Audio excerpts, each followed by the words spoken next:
আল্লাহ সূরা ইব্রাহিমের প্রথম আয়াতে বলেন, কিতাবুন আনজালনাহু ইলাইকা লিতুখরিজান নাসা মিনাজ যুলুমাতি ইলান নূর। আমার ভাইরা, একজন পথিক যেমনি ভাবে গন্তব্যে নিরাপদে যদি পৌঁছতে হয়, আর যদি পথটা অন্ধকার থাকে, আলো লাগে কি লাগে না? গাড়ি অন্ধকার পথে চালাতে হলেও আলো লাগে, পথিকও অন্ধকার পথ অতিক্রম করে গন্তব্যে যেতে আলো লাগে।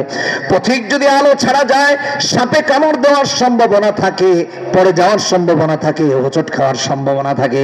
ঠিক তেমনি ভাবে কোরআন আর সুন্নাহর আলো ছাড়া যে সমস্ত মানুষেরা কবর, মিজান, পুল, সিরাত পার হয়ে জান্নাতে যেতে চাইবে, এরা কখনো জান্নাত পর্যন্ত পৌঁছতে পারবে না, এরা জাহান্নামী হয়ে যাবে।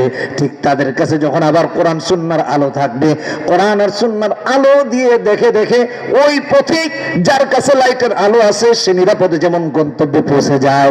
আর দুনিয়ার আপনারা আমার পথিকদের কাছে যখন কোরআন আর সুন্নাহর আলো থাকবে, কোরআন আর সুন্নাহর আলো দিয়ে দুনিয়া, আখিরাত তথা কবর, মিজান, পুল, সিরাতের পুল পার হয়ে আল্লাহর জান্নাত পর্যন্ত গিয়ে পৌঁছে যাবে। এটাই হলো